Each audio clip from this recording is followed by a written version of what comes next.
What is going on, everybody? It's KB. Before the episode starts, make sure you go check out StreamerSZN's brand new theme music. That's right.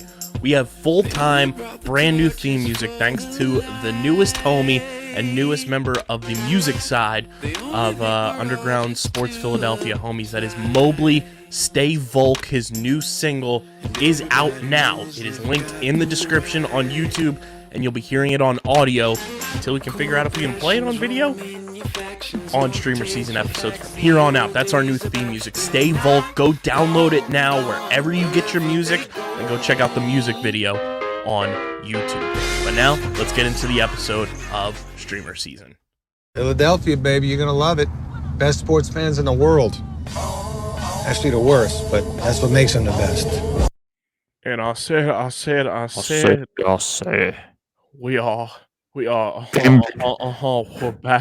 back in the air, boys and girls.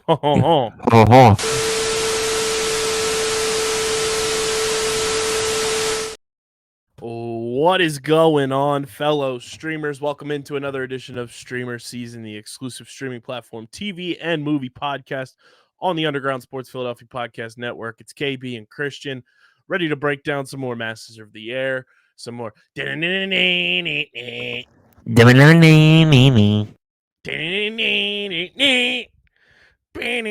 some more X-Men 97, which I have seen some people, Christian, for everyone, we're breaking some fourth walls. We recorded our X-Men 97 segment before everything we're recording now, but I have seen a lot of people referring to the previous animated seasons just as like season 1, season 2, season 3, and then this is like a continuing season. So I mean, that's functionally what the show is. yeah. So I don't blame people for calling it that, but we're still going to call it X-Men 97.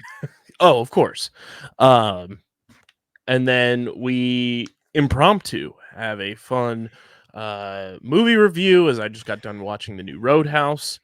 And we will also get into the streaming platform Multiverse news and notes, everybody's favorite segment. But before we get into everything, make sure you guys are following us on the socials at StreamerSZN, Twitter, Instagram, TikTok, Threads. Follow Christian on Twitter at @thewiz_phi. Follow me at KBIZZL311. Subscribe to the podcast feed on Apple, Spotify, or wherever you get your podcasts in audio form. But those two in particular really do help the show continue to grow. Leave a 5-star rating and review, and leave your show movie recommendations in the reviews as well. You can follow us on Letterboxd at StreamerSZN, and of course, subscribe to the Underground Sports Philadelphia YouTube channel, youtube.com/@Underground Sports Philadelphia. That's where you get full video episodes of this show, full video episodes of every show on our network, clips, shorts, live streams, original video content. It's all on our YouTube channel. We're currently at 752 subscribers. Let's get to 800. Let's make that happen. Sooner, faster, stronger, whatever Kanye West said. Harder, better, fat. No, whatever Daft Punk said. True. Subscribe to the YouTube channel. Let's get to 800 subscribers. And of course, get your merch at PHI Apparel Company, the best merch partners in the game. Shirts, hoodies, StreamerSZN official merch, all available. Underground Sports Philadelphia podcast merch, all available. And if you're a Philly sports fan, they've got you covered for the Phillies, the Sixers, the Flyers, the Eagles, the Union, and some awesome just Philly-centric merch as well. Right now, they're running a 20% off sale through April 5th when you use code Opening Day at phiapparel.co. Use code Opening Day for 20% off through April 5th. And then at any time of year, you can use our code Underground to get 10% off, and it directly supports us and you support the pod. So go to phiapparel.co so you can stand out in the crowd. Use code Underground for 10% off anytime, and through April 5th, use code Opening Day and you get 20% off your merch orders. Christian, Masters of the Air, we're halfway there. Bars. Whoa. Living on a prayer. Part 4, and show's awesome. Keeps you enticed, and just such a eternally solid show. Like it's It's the almost like textbook definition of high floor. Mm-hmm.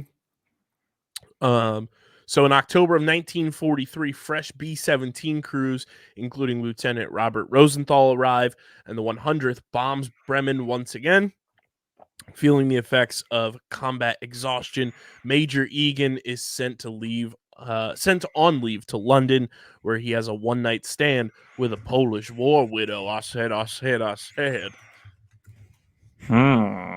Learning that Major Cleveland did not return from Bremen, Egan returns to duty early.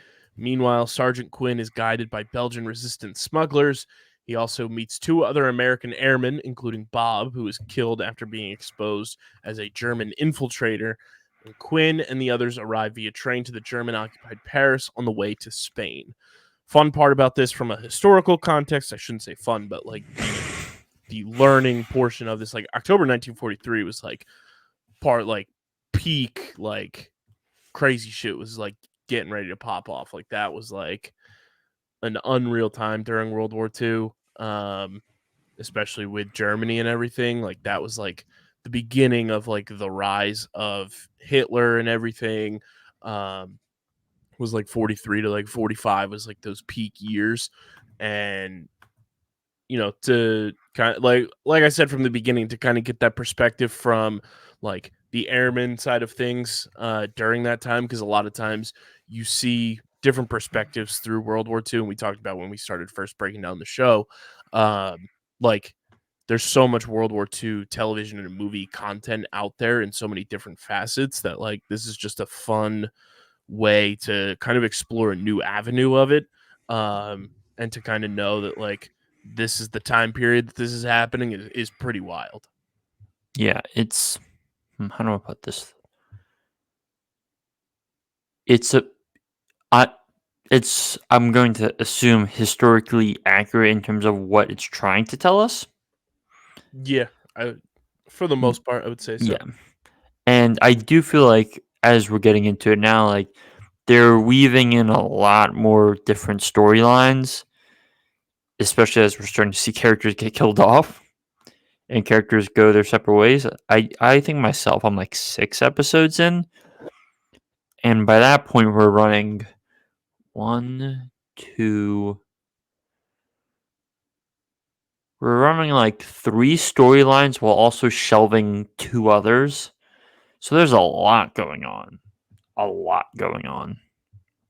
Yeah, like I'm just going through like a 1943 like calendar in October. Like you had like Heinrich Himmler delivering like the first of the two Posen speeches um, to assembled SS officers and German administrators in October of 1943. Like you had a ton of battles going on.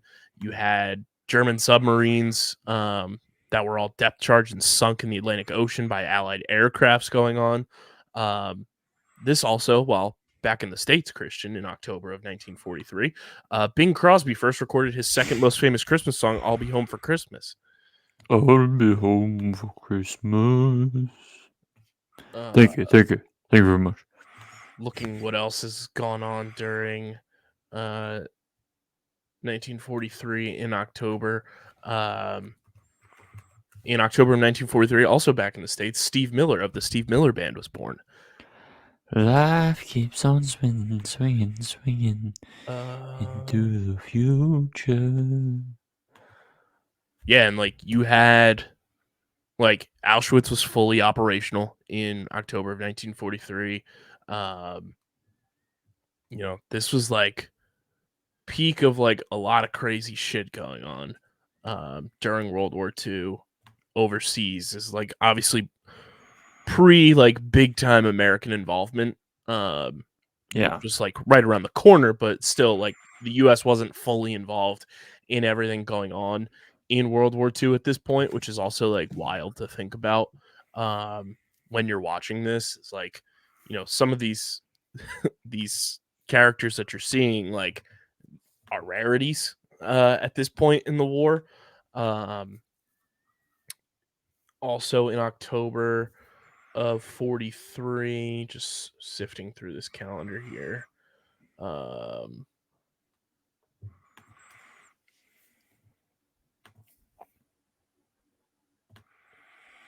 Yeah, this is like peak like Axis powers, like doing a lot of damage during the war. Which And we start to see in these episodes, right? Yeah, and in October, day before my birthday, October 28th, 1943, in the Philadelphia experiment, a story widely believed to be a hoax, the destroyer escort USS Eldridge was supposedly rendered invisible to human observers for a brief period, and in some versions of the story, even teleported from the Philadelphia Naval Shipyard to the U.S. Navy Shipyard in Norfolk, Virginia, and back, with the result that several of the people on board were seriously injured, went insane, or killed, and the story would be popularized by the best-selling 1974 book The Bermuda Triangle by Charles Berlitz, and the U.S. Navy began receiving regular inquiries.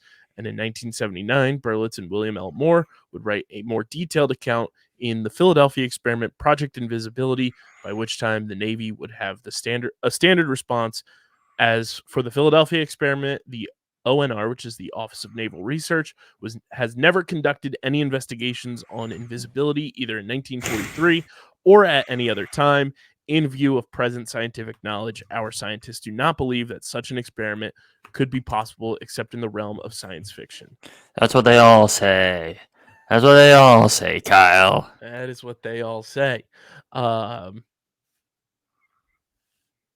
then yeah, so like October 1943, like I'll link the Wikipedia link here that kind of In the just show details the notes? calendar and the show notes on audio and in the description on YouTube, because there's a lot of fascinating stuff like that was going on during the war, and then for us at home in the U.S. At the same time, and kind of just seeing the parallels and everything. But overall, Christian, for this episode of Masters of the Air. Before we get to that, I do want to highlight a few.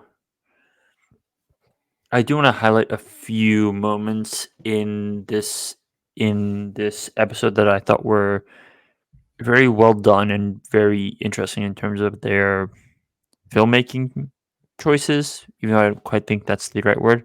Mhm. What's the name of Callum Turner's character again? Because I don't want to butcher this.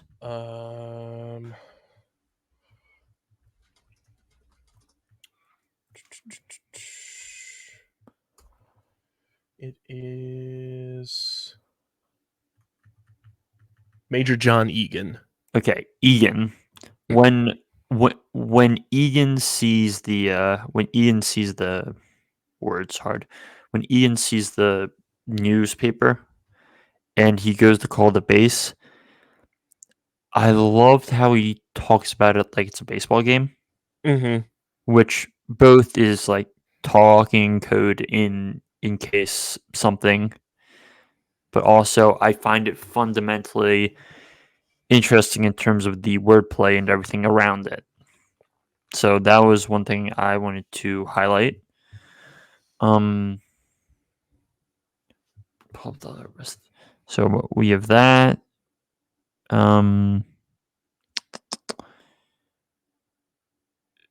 No, that was the next episode. Yeah, so but that was kind of the one key moment I wanted to highlight, because I feel like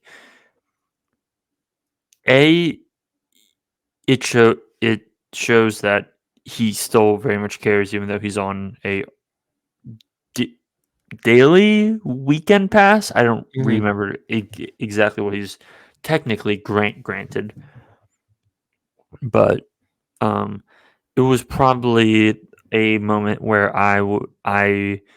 that's probably the moment that stuck with me the most, more than anything out of this episode, aside from Bro just getting his head blown off for being, which I'm still trying to figure out how they were able to tell from all the Yeah. questions. Like, which question was it? Yeah, it was great. Anyone want to share that with me? It's like the Fozzie Bear, like Waka Waka. Anyone? Anyone? Anyone want to explain to me what tipped it off? Was it a question about baseball? I don't know. But Batter up, anybody! Batter up. Oh dear. We are recording this on Phillies opening day too, so that makes it that much funnier. Kyle, we are choosing not to acknowledge that it was Philly. Not to acknowledge that it was Phillies opening day because that was the 2023 Phillies bullpen, not the 2024 Phillies bullpen. We are choosing not to acknowledge these things. Okay, Kyle. It is opening day nonetheless. No, it's not. It's not. What are you talking about? I haven't been to the ballpark yet, so it has not actually. Exactly. It's fine. Just saving the runs for your boy.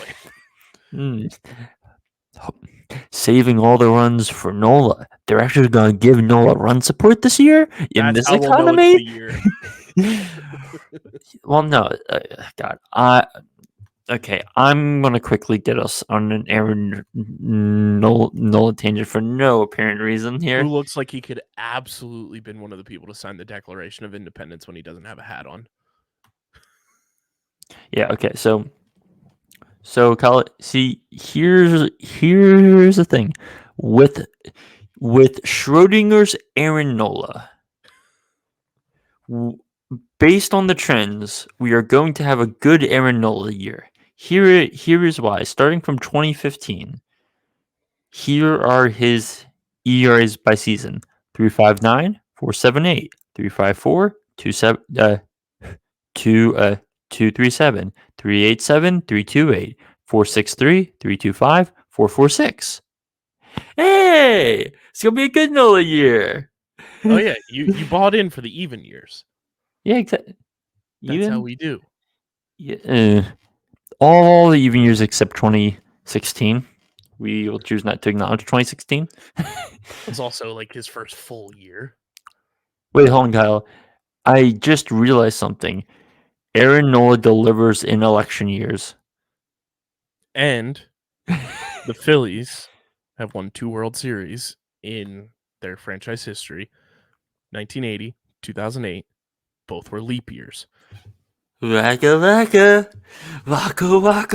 And also to double down, even though allegedly some choose to neglect the fact that it did happen, in 2008, the Phillies blew a 2-run lead on opening day. Okay, we got them right where we want them. Anyway.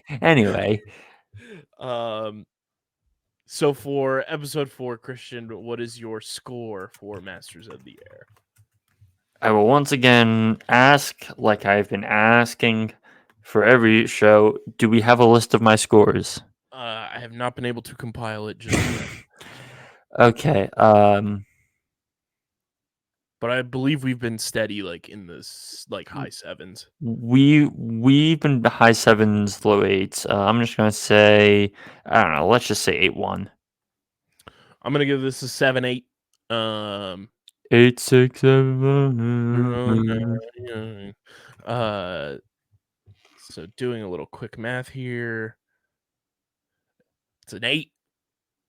Round 8 because it's 795, which rounds up in our book. So Masters of the Air episode 4 or part 4 gets a solid 8 from the boys. Let us know your thoughts in the YouTube comment section. And now, without any further ado, let us get to our mutant friends. This episode of Underground Sports Philadelphia is brought to you by our partners over at FOCO, Forever Collectibles. Guys, you know they came on board with us when you saw me wearing the Phillies overalls during the postseason this past year. Well, FOCO decided to stick around. They are getting down with Underground heading into 2024. From bobbleheads to the overalls to velour track suits to awesome apparel, merchandise, and of course those collectibles, they've got you covered to upgrade your studios, your man cave, your she shed, whatever it may be. FOCO's going to deck you out. Go check out everything they have to offer, from officially licensed MLB, NFL, NHL, NBA, wrestling, entertainment space, soccer, college sports. They've got it all. Click the link in the description and upgrade your Forever Collectibles today. Shout out to FOCO for sponsoring the podcast. Now, let's get into the next segment. The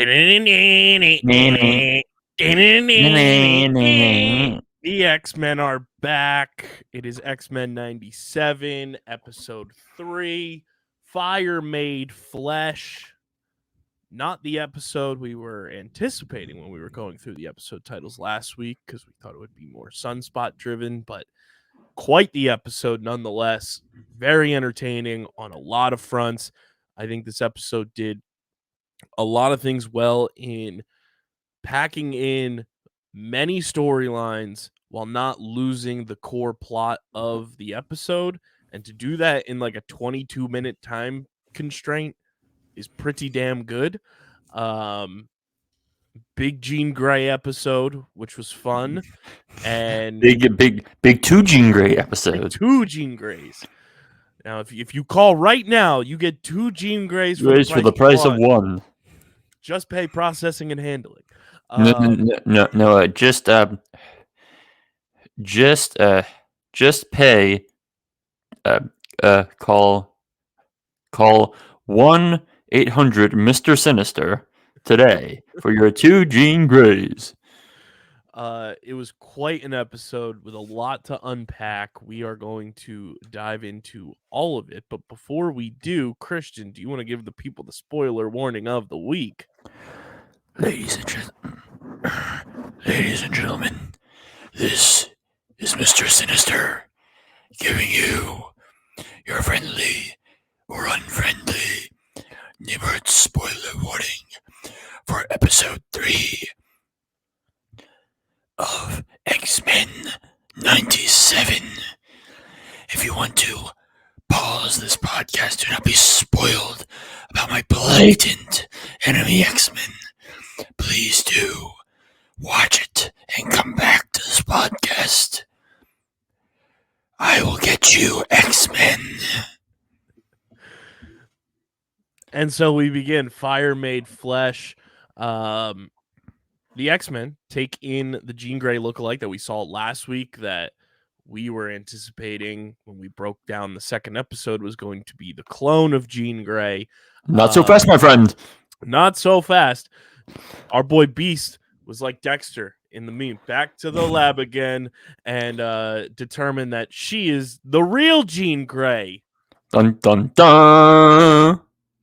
Mr. Sinister contacts the other Jean and reveals her to be a clone.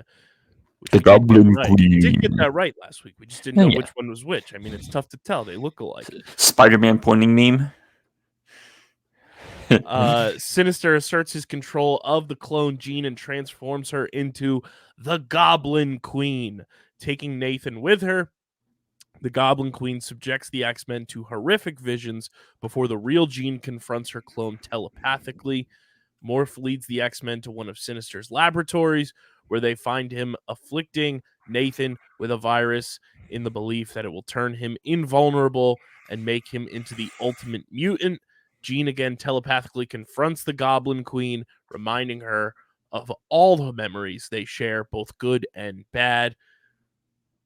The visions that were popping up were absolutely batshit bonkos crazy for an animated show, especially coming from Disney and Marvel, and I loved every minute of it. To be clear, are we talking about the House of Horrors visions, or are we talking about the Jean Grey stuff? With Both. Queen? Okay. How do I want to phrase it? I found the Jean Grey to Jean Grey, for the lack of a better term, that just felt like stock X-Men stuff. Mm-hmm. Just because, I mean, that's, if I remember my bad X-Men movies enough, that him basically going up to the door in the wheelchair happens in Dark Phoenix. Yes. So it kind of just felt like cutscene stuff, and I was like, okay, sure, like I guess we have to get this in.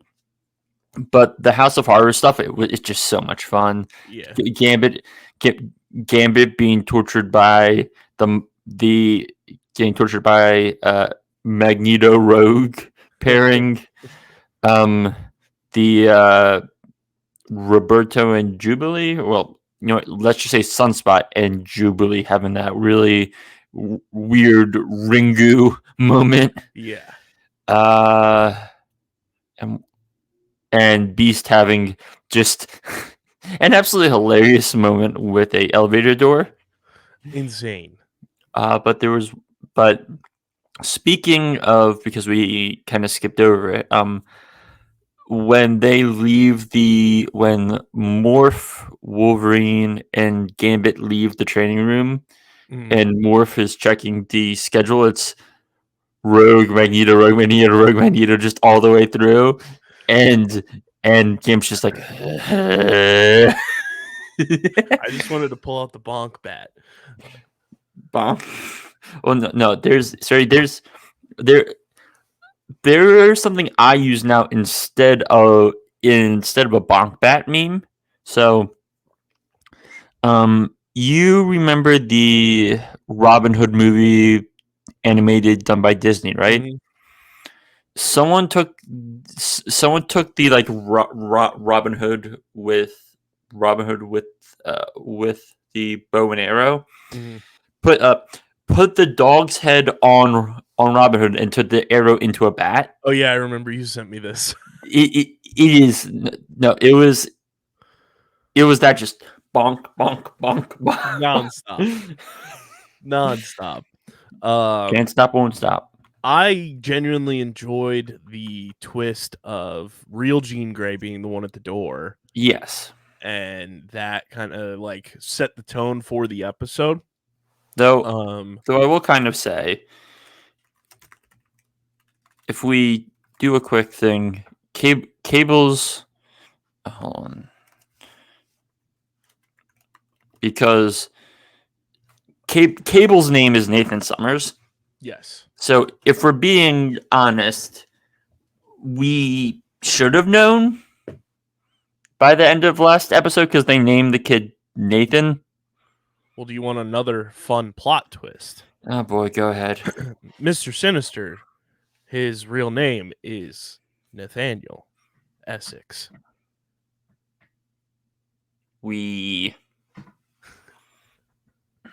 But yeah, like here's an interesting question, and I'm gonna pose this now. Will we get Cable, older Nathan Summers, to come back by the end of the season, and Cyclops has a come to Jesus moment? We might get a young Cable because young Cable's also a thing. Either way, do we get a Cable coming back moment? Probably, especially since he's known for time travel. Yeah. I would say so. But and then rest of this episode, the Goblin Queen snaps out of her Sinister's control and turns against him, but Nathan is left gravely infected by the virus. The clone Jean and Cyclops send Nathan to the future with Bishop in the hope of finding a cure there. And then the clone Jean leaves the mansion, taking on the name Madeline Pryor, which is who we talked about last week in terms of clone mutant Jean Grey. And then in a bar in Texas, Storm meets Forge. And I was like, I know him. Yeah. I know him. Give me +2. I was as soon as he said Forge, I was literally doing the Leo pointing me. I'm like, hey, I know you. I know you. And Forge tells her he can restore her powers, which we all saw coming, that Storm would get her powers back sooner rather than later. Again, there was so much detail in this episode, and it was so well put together. And for anybody that doesn't know Mr. Sinister, he's one of the big X-Men villains who prefers to act through agents and manipulation. And Mr. Sinister is born Nathaniel Essex in Victorian London. London. A human scientist, Essex is inspired by the work of his contemporary, Charles Darwin, and becomes obsessed with engineering humanity into a perfect race of superhumans. As he learns about mutants, Essex encounters the mutant villain Apocalypse, and the two become allies, and Apocalypse uses alien celestial technology to transform the British scientist into Mr. Sinister, an ageless man with superpowers. And later on, Sinister increases his powers by self-experimentation, and in the modern day, Sinister develops a great interest in protective attitude towards mutant heroes Cyclops and Jean Grey, believing their DNA can create the ultimate mutant. So that's why we see him going after the baby. Mr. Sinners is a baby. fucking wild ass villain. He's, as we saw in this episode, capable of doing some very loopy and wild and wacky things. But there was so much packed into this episode that I couldn't believe it was only like 22, 23 minutes. It was really well done, really well put together. And I think,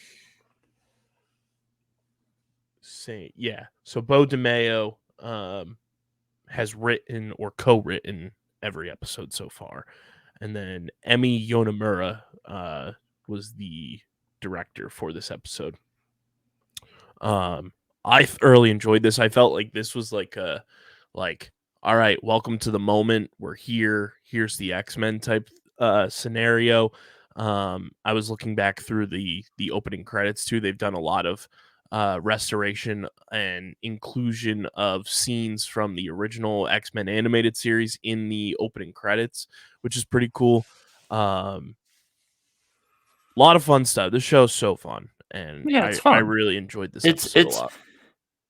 it's a nice change of pace compared to like even. I don't want to slander What If here, but What If was so weighty and I feel like weighed down by almost the whole Marvel universes of it all. That's just X-Men 97 just gets to be free. It just gets to do its thing. And we get to enjoy it just doing its thing rather than think about like, oh, what could this end up applying here and there? It's Marvel has gotten too much into its own navel gazing, and I feel like X-Men 97 is just showing that like, oh, if we just go away from that, like you could get something people, both critics and fans, enjoy a lot.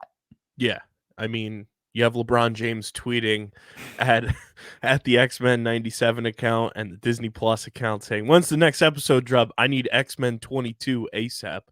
Or he said X-Men 27. And it's like, bruh, Brother, that is not the show, but I appreciate you watching LeBron, being an X-Men stan like us. But I mean, that just shows the quality and like the magnitude that this show so far has had, and like the everlong effect that the X-Men just as characters have had for people in their childhoods, that you have LeBron James tuning in to watch X-Men 97 now. it's good times, baby.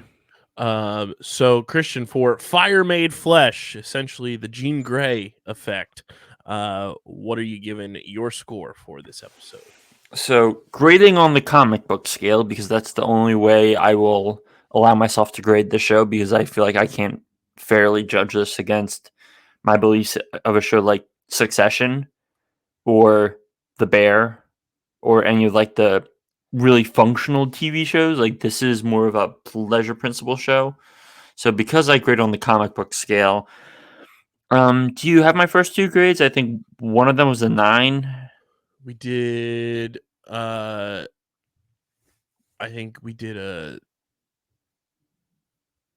I think the overall grade was 8-1, and I forget the other one. I'll have to pull them up. Either way, I'm just gonna say like 7.5 or 7.4. Just because this was still a good episode. It had good moments, but it kind of got a little too much story dumpy for me at points. But then again, when you're having to go back into another show to explain what's happening here and then dealing with other things, that's going to happen. I'm gonna give this an 8.6. I really Ooh. enjoyed this one. I thought they banged it out of the park. There was a lot of good story building, a lot of like plot building. and they fit so much into such a short window and did it in such a well-balanced way. I really enjoyed it.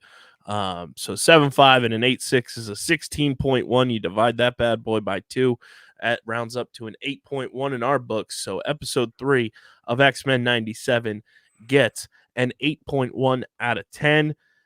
Next week will be Motendo / Life Death Part 1 is the title of the episode. Looking forward to it already. But without any further ado, kids, let's get into everyone's favorite segment.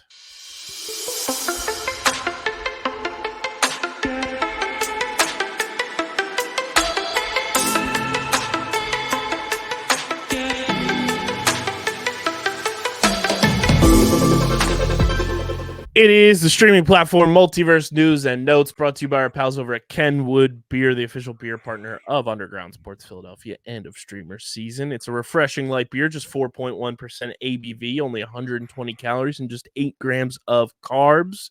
Kenwood Beer's been rocking with us for a long time now, and we appreciate the heck out of them for doing so.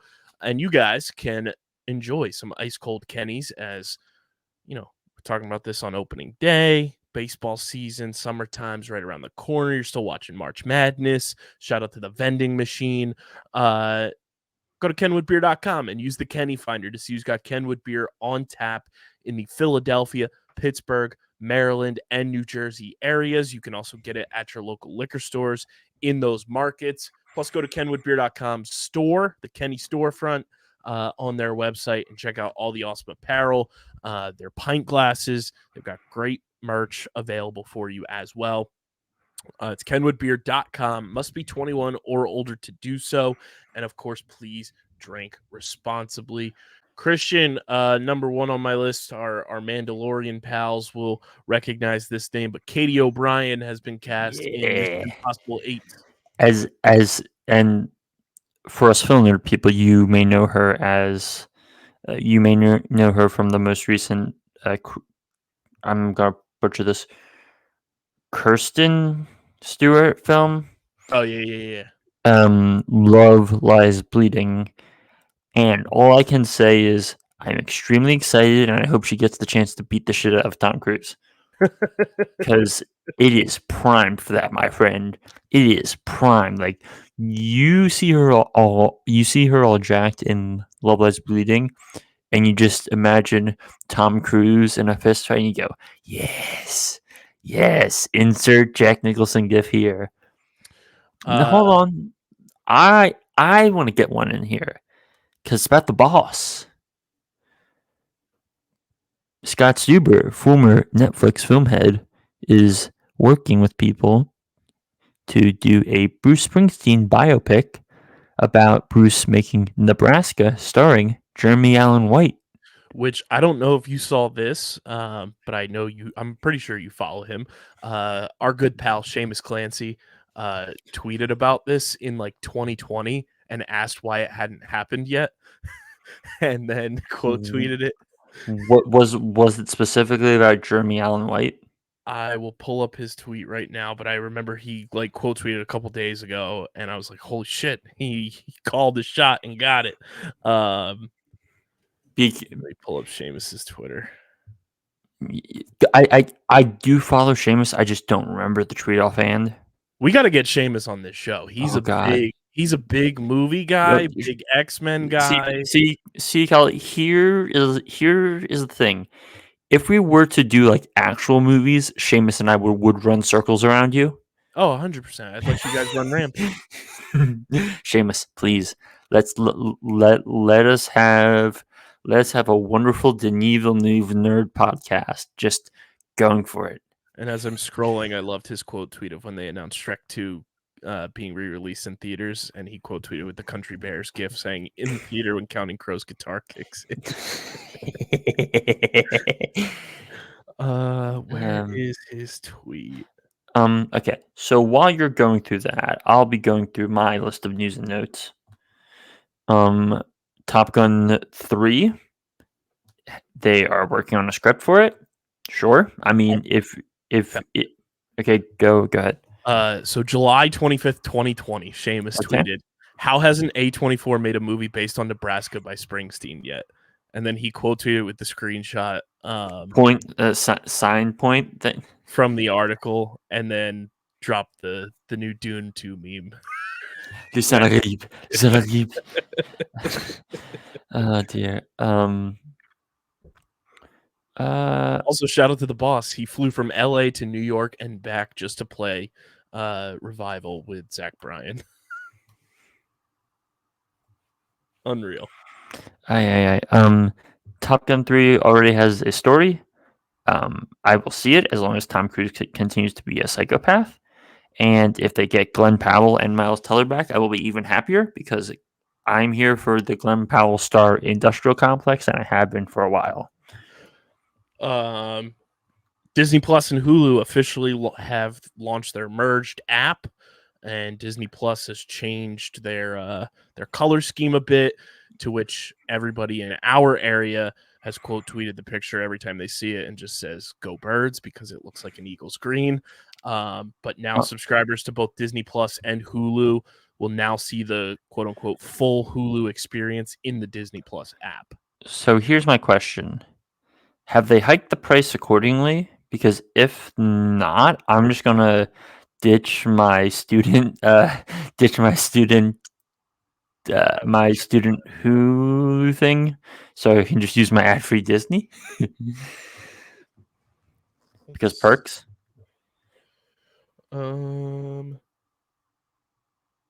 So right now it's still saying the Disney Bundle Duo Basic, which gets you Disney Plus and Hulu both with ads, is $9.99 a month. And then Disney Bundle Duo Premium. Well, no. I'm talking about because they're folding in Hulu. Have they raised the price for Disney Plus just straight up? Let's see. Because that's the ultimate question about what matters in this case.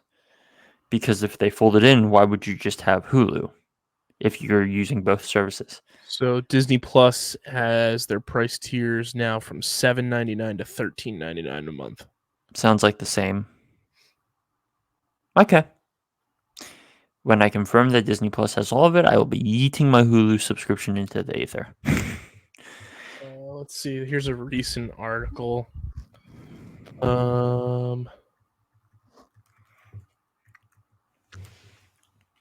Great podcasting right now. Hey, that's what the people get. Yeah, this article says nothing. Yeah, nothing of substance. Thanks. Okay. Thanks, Newsweek. Okay. So yeah, we'll see about that. But yeah, it's like how it's laid out. It's like how Disney has Disney, Pixar, Marvel, Star Wars, Nat Geo, and now Hulu is next to it, which is on par with what it's been in other countries, especially Europe, where they have like Star, which because Hulu's only an American streaming platform. Yeah. So that's on there. Also, did you see the joint Disney Plus Hulu billboard that they put up? No.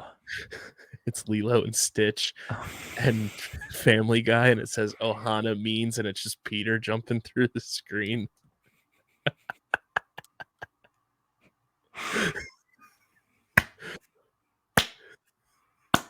Bravo. In more movie nerd news, we got our first teaser, I should say, for Kinds of Kindness, which is the newest film the newest film by the pairing of director Yorgos Lanthimos and now two-time Best Actress winner Emma Stone, and also have Jesse Plemons, Willem Dafoe, Margaret Qualley, Hong Chow, Hunter Schafer, and Taylor Swift's favorite punching bag, Joe Alwyn. Is Jesse Plemons playing an evil cop of some sort? I don't know because we have an image. You want to talk about typecast? Do we want to talk about the Civil War trailer? 2 weeks. 2 weeks till we get Civil War. One more weird film nerd thing. Terrence Malick's biblical epic, The Way of the Wind, in which I believe Willem Dafoe plays Satan. Is currently 3 hours long. It will premiere at 2025 Cannes Film Festival. And they shot this thing in 2019, Kyle. We have spent the last 2 years going, maybe we'll get the Way of the Wind this year. Maybe we'll get the Way of the Wind this year. Nope, we're getting it 2025. I mean, at least we have a date now, but Your boy Timothée Chalamet has signed a multi-year deal with Warner Brothers to star in and produce new films. Cheers. I'm happy. The next Pirates of the Caribbean film is confirmed to be a reboot. From Jeremy Bruckheimer, quote, "We're going to reboot Pirates so that it is easier to put together because you don't have to wait for certain actors. Last year, Craig Mazin revealed Disney bought a pirate script from him." That comes from comicbook.com. Ooh, Craig Mazin. Tell me more. You have my attention. Austin Butler is doing a Darren Aronofsky movie, which Austin, I wish you the best of luck. Darren, that's not going to be the most mainstream film. This is just a funny story. Lego has banned California police from using Lego heads to mask the identities of suspects. I have so many questions. How have we gotten to this point? Beats me. Huh. Spider-Man 4 is reportedly planning to start filming this fall. But they don't have a director, which is like, How? red alarm. If you have the movie set before the director, Marvel, this is why we've been having problems. Blumhouse plans to create a Five Nights at Freddy's franchise. No thanks. We got another trailer for The Sympathizer, Kyle. Are you ready for sympathizing? I'm ready to 3 weeks? Excellent. Looking here. Oh, Christopher Nolan and his wife Emma Thomas will receive a knighthood and a damehood respectively. Which, if you go through the list of like directors that have knighthoods, you're like, checks out. It's like Hitchcock. It's Sir Alfred Hitchcock, Sir Ridley Scott. I believe it's Sir David Lean as well. Is Idris Elba knighted? I will check what his Wikipedia says. So Sir David Lean. I don't think Idris Elba. He feels like somebody that is, but he is only OB. So he's not. He's only Order of British Excellence. Colin Farrell has a quote on the Penguin series. It's really dark and really heavy. It's incredibly violent. It's one man's rise to what he's always dreamed of inhabiting. Love it. I'm pumped for that. Tell me less. And after seeing that trailer, tell me even less. I'm ready. This is a great quote from one of our favorites, Liam Neeson. Oh dear. He says he's done playing Qui-Gon Jinn in live action. Quote, "I'm too fucking old." My only comment on that is, Liam, you're still making senior bait action films. So what exactly are you too old for?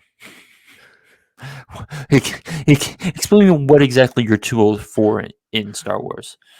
Colin Farrell was also banned from smoking cigars for the Batman. Can he smoke cigarettes? But he was not banned from smoking them for the Penguin. I guess that's just a movies thing. Maybe. It probably had something to do with the rating of that film, where if they added smoking, it's just like, you're getting an R, guys. It's like, yeah, we can't quite do that. Scream 7, despite losing Melissa Barrera and Jenna Ortega, will have Courtney Cox and Neve Campbell back. I don't care about this franchise that much anymore. Shrug. I want your thoughts on this. This is from Variety. Joker 2 is reportedly mostly a jukebox musical and features at least 15 cover songs. I mean, so here's the ultimate thing. We learned that this was going to be a musical like a year plus ago, and I instantly went, "Pardon?" And now hearing jukebox musical, knowing what the last Joker was like, and knowing that this is Todd Phillips, I'm like, is this jukebox musical of eras? Like, are we getting 90s jukebox stuff, 80s jukebox stuff? Like, are we getting them randomly singing like a weird cover of smells like Teen Spirit, but like smells like Degenerate Spirit? Like, what are we doing here? Creep, Creep by Radiohead. Anyone? Right? That would be good. That would be good. Kind of seems like it fits, right, Kyle? 100%. Jack Black thinks Red Dead Redemption would be a good film adaptation. Quote, I can't believe they haven't already started making a movie of any of the Rockstar games. I mean, it's not quite a Rockstar game, but Netflix is working on a BioShock game, a BioShock movie, I think. Robert Pattinson's officially a dad. He and Suki Waterhouse had their first child. Congrats to them. Is it a Patton son or a Patton daughter?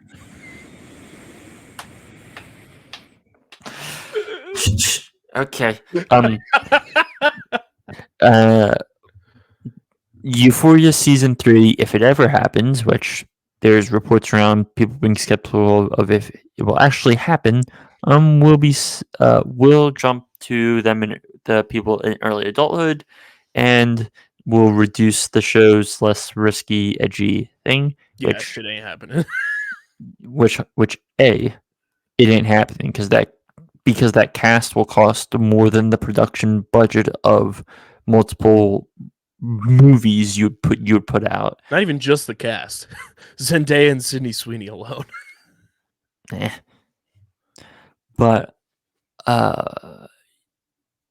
yeah, I was never someone who got into this show because I'm like, even people who try and say this is like real life. Like, I watched the first episode, I'm like, no, it's not.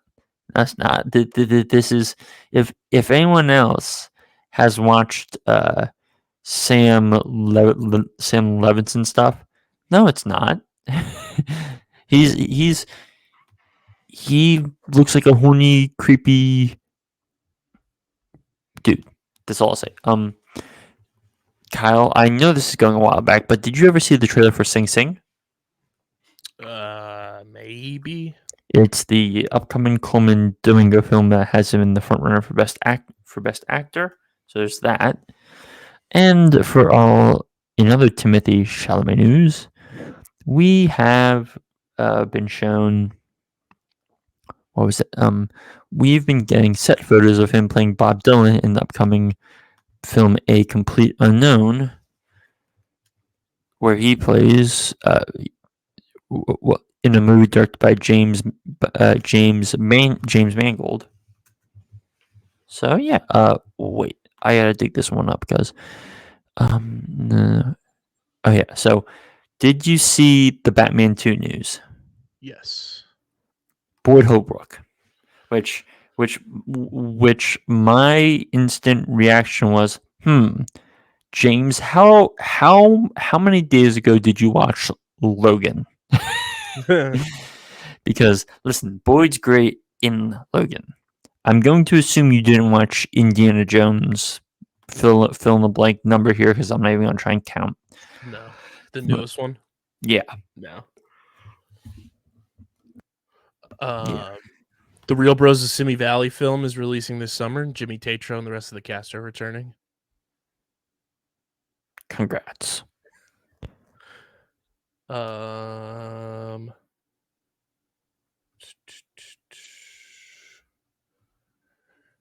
hold on. Let me quickly ask Kyle. Did you get a chance to sneak out to a theater this weekend? These past 2 weeks to see Late Night with the Devil? No, I did not. So it's our good buddy David Dalsmachin. Come on the And show. come on the show. So this is a movie for Shudder, but Right. it's been put in theaters the last 2 weeks. It's a horror movie where the basic premise is, we have a late night host who has We who watched the may trailer. yeah, and it's fun. It's super fun. It's weird-ish and creepy, and to drive the internet crazy, I have 2 words for you: Bohemian Grove. Do you know what I'm talking about, Kyle? Not at all. Quickly Google Bohemian Grove. Bohemian Grove conspiracy.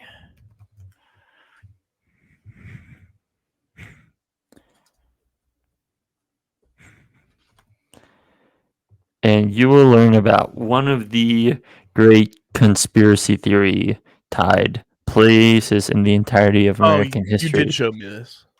Yeah. Bohemian Grove. David Desmarchin. Leave that there. Oh.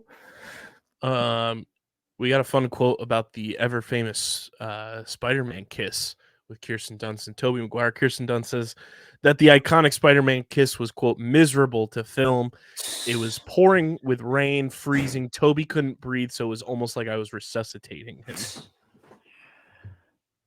All right, and one more thing, because I think we've kind of run out of news at this point. We got the trailer for the new season of Doctor Who.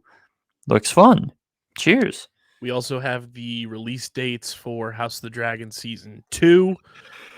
It will run from June 16th for episode 1, and then episode 8 will come out August 4th.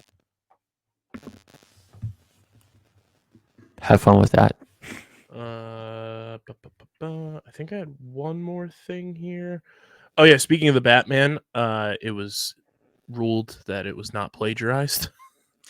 Yeah, which I read the whole thing on that. It's like, buddy, listen, you no.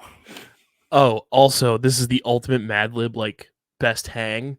I don't know if you've seen this picture circulating the internet, Christian, but there is a photo of Robert De Niro, Austin Butler, Austin and Snoop Butler, Dogg. and Snoop Dogg. Yeah.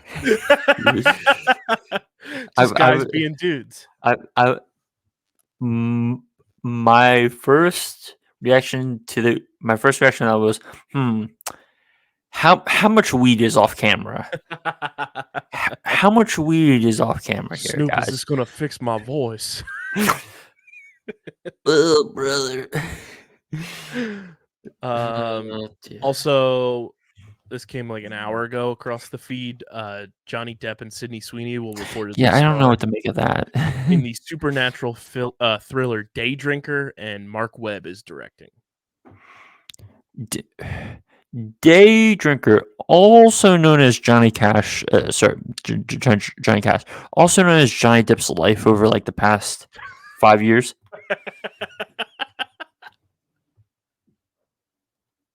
God damn it. Pew, pew. Singers everywhere. We are going to shift from the streaming platform Multiverse of News and Notes to review season. We're going to talk about the new Road House movie, as I just got done watching it. Christian, your overall thoughts before we dive deep into Roadhouse. Why do you need to exist? Jake Gyllenhaal. Why do you feel you need to do this? Doug Liman. Why are you doing this? I get Amazon cut a check, but surely there's a better use of your talents out there somewhere. I'm not saying people won't have a good time. I'm just saying by my standards, it's not for me, dog. It's a no for me. I thought it was fun. Because if you guys know me, ever since The Machine came out, one of Christian and I's favorite, like, we need more of these movies. Well, okay. And this is where I'm not saying it's in that stratosphere, but it's in the stratosphere of like we need more kind of like stuff like this where it's not this over the top like big production type thing, but also not Yes, like crazy low budget that nobody's ever going to see it type stuff. but I'll also explain why I fundamentally think that the machine is more successful in what it's trying to do. It's Burt Kreischer, baby. No, it's much simpler than that, but we'll get to it. Um, I but I don't think feel like we need to do a spoiler warning for this movie because it's been on Amazon for a week and change now. If you haven't watched it, pause it now and I guess watch this movie. Shrug, and then come back and hear us talk about it. I'll let you And pop off, King. no, start, Kyle. Let's run down this plot real quick. So the plot of the movie is troubled former UFC fighter Elwood Dalton makes a living scamming fighters on the underground circuit. Which the first person who says no. Can we talk about how that's Post Malone? He's running in circles. Yeah, Post Malone cameo. Which I was watching this with my parents, and my dad goes, "Is that Post Malone?" Wait a minute. I was like, "Yeah, it's Post Malone." He is approached by Frankie, the owner of an unruly roadhouse in the Florida Keys community of Glass Key, who offers him a job as head bouncer. And when she said roadhouse, I was like Peter Griffin. She said the thing. She said it. Roadhouse. Initially hesitant, Dalton takes up the offer after narrowly averting a suicide attempt with a freight train that destroys his car, and he takes a coach bus to Frankie's establishment, simply called the Roadhouse, and befriends Charlie, a teenager who runs a bookstore with her father and Steven. That's the opening. And then at the Roadhouse, Dalton fends off a motorcycle gang working for local crime boss Ben Brandt and personally drives the injured thugs to the hospital where he meets Ellie, a doctor who tends to his injuries, and staying in Frankie's disused houseboat, which is just titled The Boat. Which was great. Dalton mentors the other bouncers and becomes popular with the locals. And after an attempt on his life by gang leader Dell, Dalton finds him lying in wait at his houseboat, and he throws Dell overboard, but is unable to save him from being killed and eaten by a crocodile. Now, here's where my first issue with this movie is. You're in Florida. You have alligators. You don't have crocodiles. Fair point. I won't get into my issues yet. Me and my dad were both like, "You're in Florida, known for alligators. Crocodiles don't live in Florida." No one expects Amazon to remember that. Knox, a psychotic enforcer, is tasked by Brandt's incarcerated father. Knox, played by, let him know, ConnorMcGregor. To hunt down Dalton, and after an unexpected date with Ellie, Dalton is threatened by Sheriff Big Dick to leave town at gunpoint, but is rescued by Ellie, who is revealed to be the sheriff's daughter. She explains that her father is in a league with Brandt, who has inherited his wealthy father's drug empire, and Brandt meets Dalton at the Roadhouse and taunts him about his past in a UFC title fight against a friend. Dalton was overcome with rage and killed his opponent in the ring, and Knox arrives with Brandt's men, and an all-out bar fight ensues, leaving Dalton badly beaten. Frankie admits that Brandt has been buying up property to build up an expensive resort, but she is the lone holdout, and Dalton decides to leave town, but discovers that Charlie and Steven are in the hospital after Brandt's men burned down their bookstore.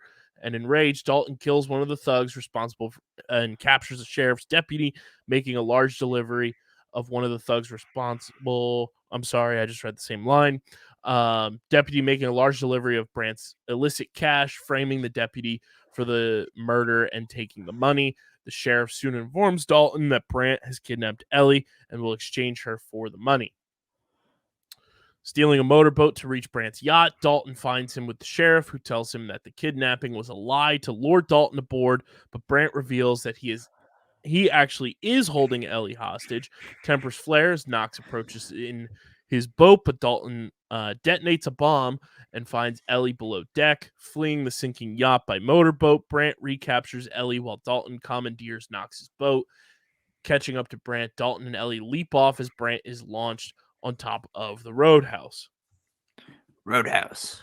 Climbing ashore, Knox hijacks a pickup truck and crashes into the roadhouse, which absolutely made my mom jump out of her skin, which was very funny, leading to a brutal fistfight with Dalton. And when Brant orders him to kill Dalton, Knox snaps Brant's neck instead. He prepares to finish off Dalton with a shard of wood, but Dalton gains the upper hand and repeatedly stabs Knox into submission. The sheriff arrives, agreeing to cover up for Dalton. And as Frankie and Steven begin to rebuild, Charlie says goodbye to Dalton as he waits for his bus out of town. Steven discovers Dalton has left them the trunk of cash as the bus pulls away. And in a mid-credit scene, Knox has survived the assaults the hospital staff. He survived and assaults the hospital staff, leaving in his gown, butt-ass naked, just when we first saw him. Okay. So, as someone who recently watched the original Roadhouse before watching this new Roadhouse, the biggest flaw of this movie, the new one, is it takes itself wholly too seriously. The original Roadhouse knows its camp and doesn't try and act too serious. Patrick Swayze's given minimal backstory. He doesn't say that much at all. And he's a cooler with a philosopher, a cooler with a philosophy degree who sees unjust things. And then here and also may I add, he's best friends with Sam Elliott, who's also someone who works at another bar. And we have Ben Gazzara playing a comically evil villain wearing like white linen suits in the middle of nowhere, Midwest, and at this like shit kicker bar. Let me pull up the exact cast of this. So pull up the original Roadhouse. So the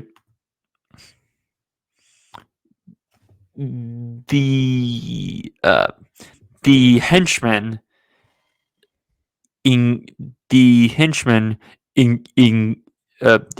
for Ben Gazzara's evil character include Terry Funk, the former wrestler. Shout out Pat Pitts, and the guy who plays the guitar is real life guitarist Jeff Healey.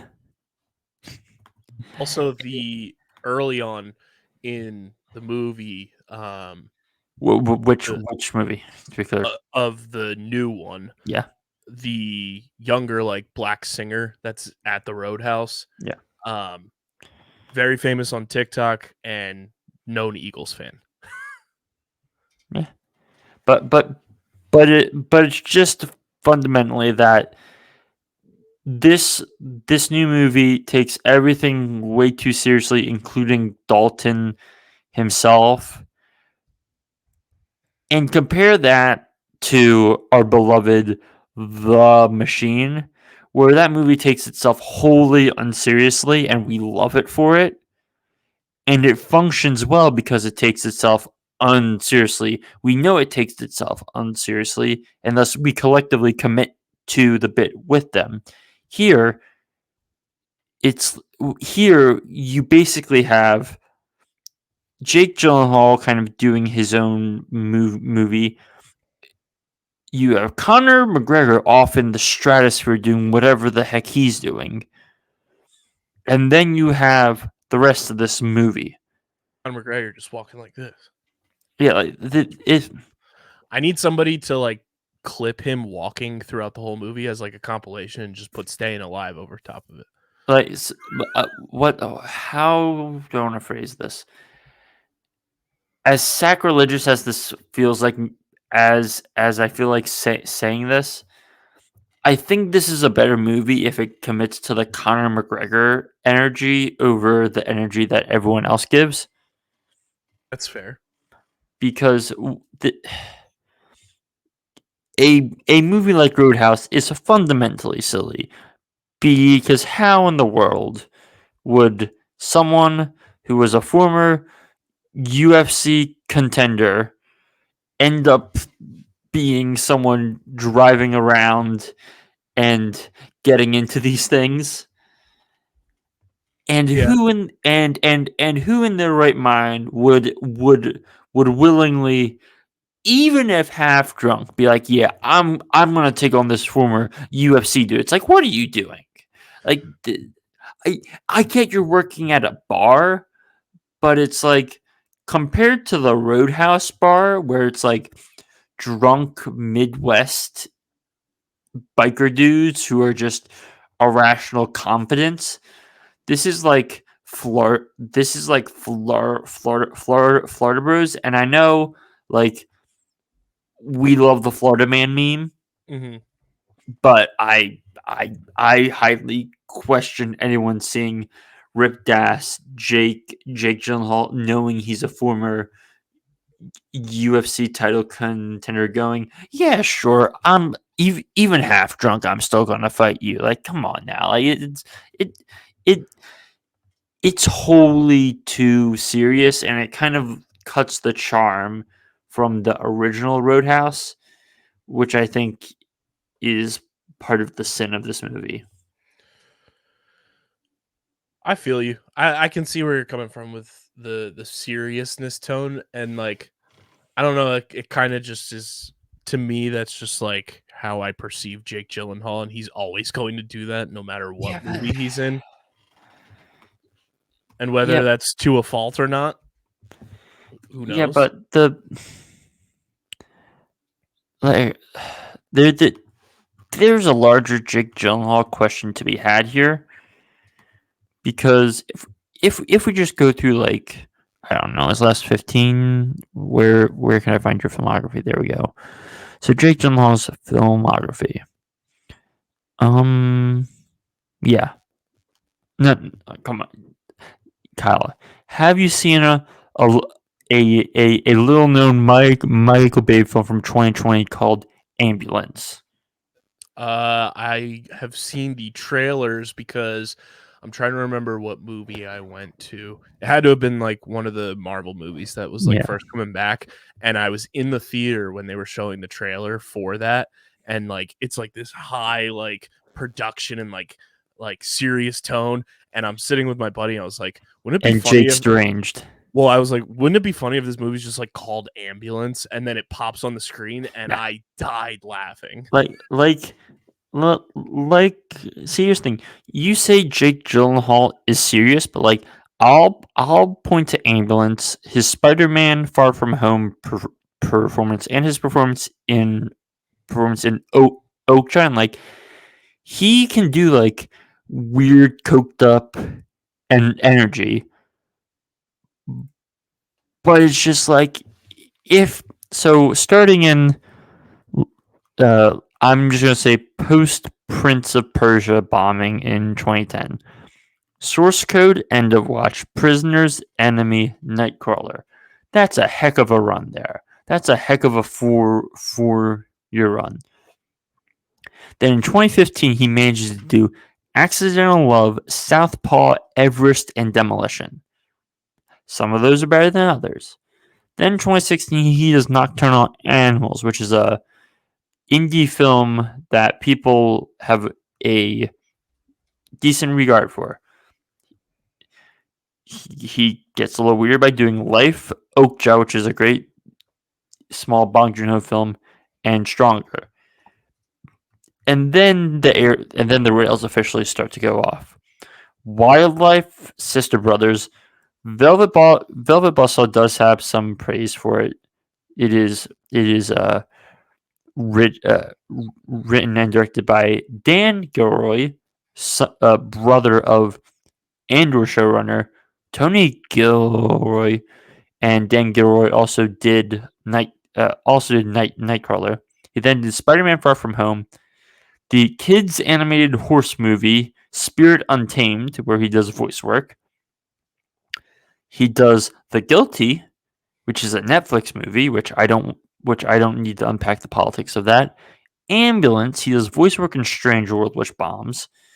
He does Guy Ritchie's The Covenant, which is a action movie that, well, it's a war movie where it's so serious and it just has no reason to exist. And now it's Roadhouse, and now he's scheduled up for another unnamed Guy Ritchie action film.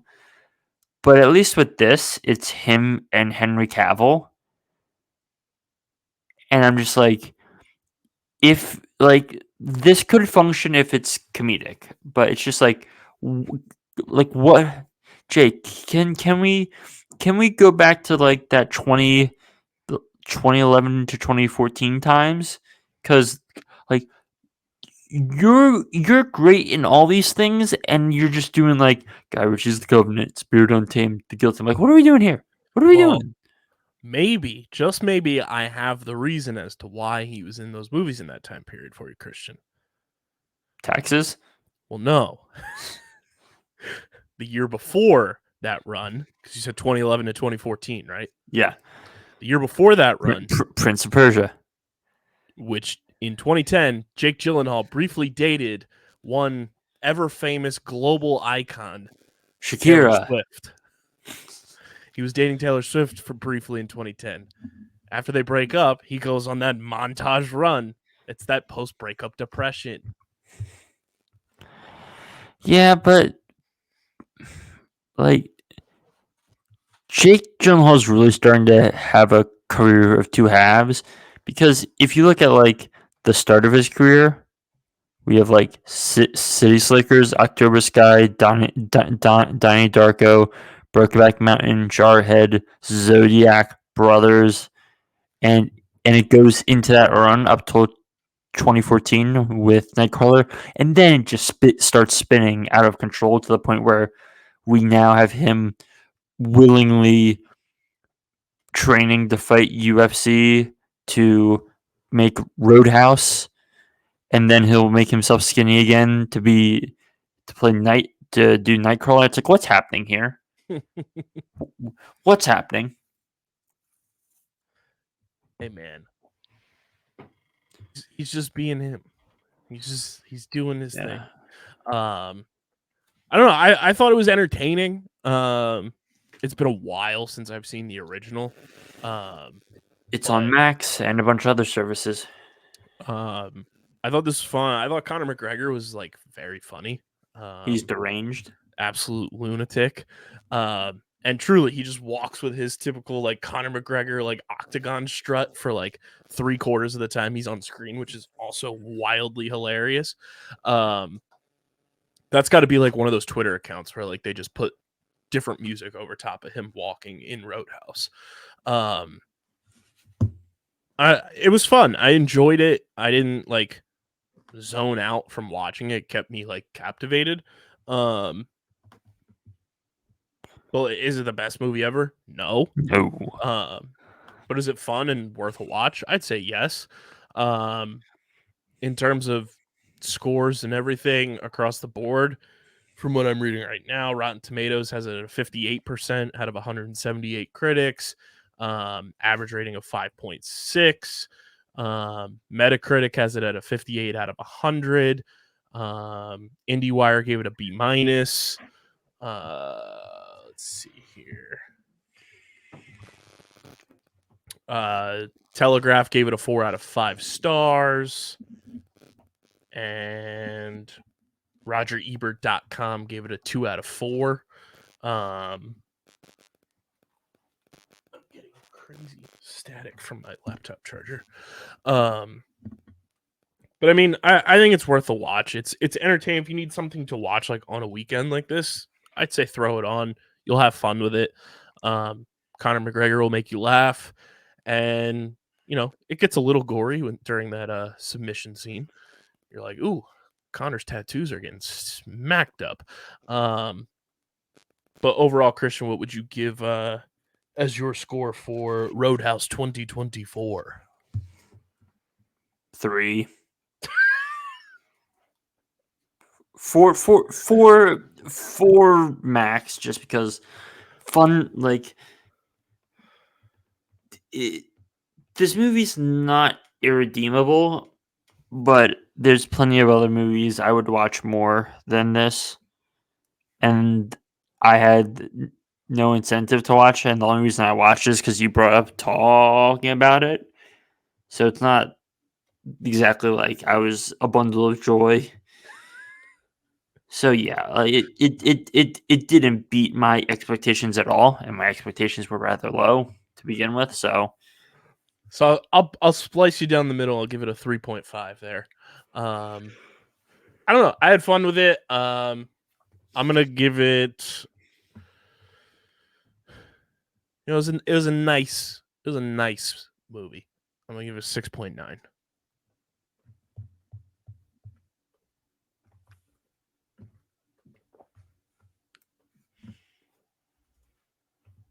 Putting this in our official stat book there. 6.9 plus 3.5. So it gets a nice little boost there. It gets a 7 flat from the boys overall. But yeah, it's fun. I enjoyed it.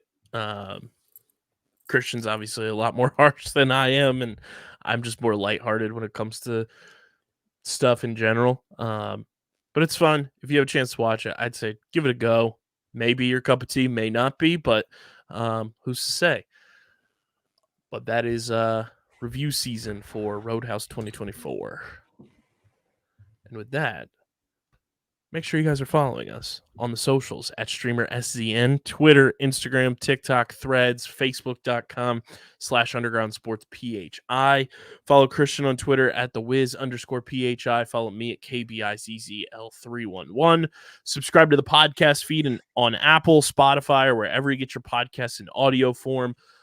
Leave a 5-star rating and review on those two platforms. Really goes a long way for helping the show continue to grow, helps more people find the show, and lets us keep doing more dope stuff with and for you guys. And of course, subscribe to the Underground Sports Philadelphia YouTube channel, youtube.com/@Underground Sports Philadelphia. It's where you get full video episodes of this show, every show on our network, clips, shorts, live streams, original video content. It's all on our YouTube channel. We're at 752 subscribers. Let's get to 800 sooner rather than later. And of course, get your merch, phiapparel.co, code underground for 10% off your merch orders. And this has been another edition of StreamerSZN, the exclusive streaming platform TV and movie podcast on the Underground Sports Philadelphia Podcast Network. For Christian, I'm KB. We're going to go fly through the air with some mutants, maybe to a roadhouse. But until then, we'll catch you guys next time. Peace.